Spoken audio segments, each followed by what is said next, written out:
당신이 소송에 휘말렸다고 생각해보자. 당신은 변호사를 고용하고 법정 싸움을 준비할 것이다. 변호사는 당신과 시간을 조율해서 사건에 대해 이야기하고 상대의 공격에 방어할 방법을 찾을 것이다. 그 시간은 당신이 돈을 벌어야 하는 사이에 잠깐씩 짬을 내서 상담할 것이다. 그렇게 1심이 끝났다. 당신은 승리했지만 상대방이 항소한다. 그렇게 시간을 내서 다시 소송 준비를 한다. 그렇게 2심도 승리했지만 다시 항소. 슬슬 당신은 지치기 시작한다. 없는 시간에 소송 준비는 만만치 않고 생업에 집중하기도 쉽지 않다. 그러면 상대방은 어떨까? 그는 여유롭다. 그는 돈이 많은 부자이기에 생업에 신경 쓰지 않아도 되고 직접 돈을 벌지 않기에 언제든지 시간을 낼 수 있다. 그는 언제든 장기전에 대비하고 준비할 수 있다는 것이다. 여기서 보면 돈이 많다는 것은 무엇일까? 그건 바로 시간이 많다는 것이다. 내가 직접 돈을 벌지 않아도 되기에 그 여유 시간으로 다른 일을 할 수 있다. 결국 부자가 된다는 건 시간을 산다는 것이다. 앞에서 부자는 시간을 산다고 했다. 그만큼 시간적 여유가 생길 것이다. 그 여유를 관리하는 것이 부자의 역할이다.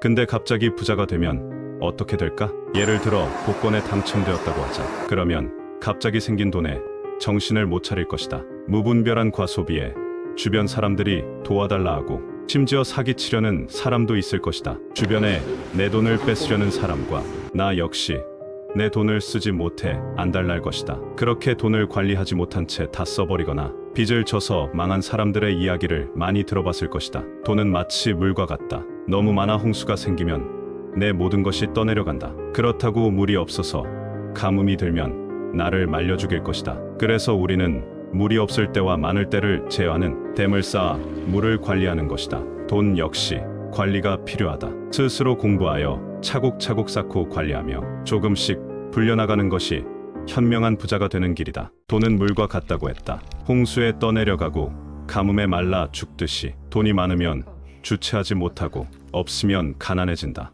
그러면 우리는 돈을 어떻게 모아야 할까? 가뭄과 홍수에 대비하기 위해 댐을 쌓듯이 돈에게도 댐과 같은 역할을 하는 것이 있다. 바로 저축이다. 저축을 이자를 받기 위해 한다고 생각하지만 나는 저축을 돈 모으는 습관을 위한 가장 기본적인 훈련이라고 생각한다. 저축을 위해서는 모을 돈은 마련해야 하고 그러려면 가지고 있는 돈을 분배해야 한다. 그것이 재정 관리이다. 그렇게 조금씩 내 돈을 관리하고 내실을 쌓아 실제 투자의 영역으로 진입하는 것이다.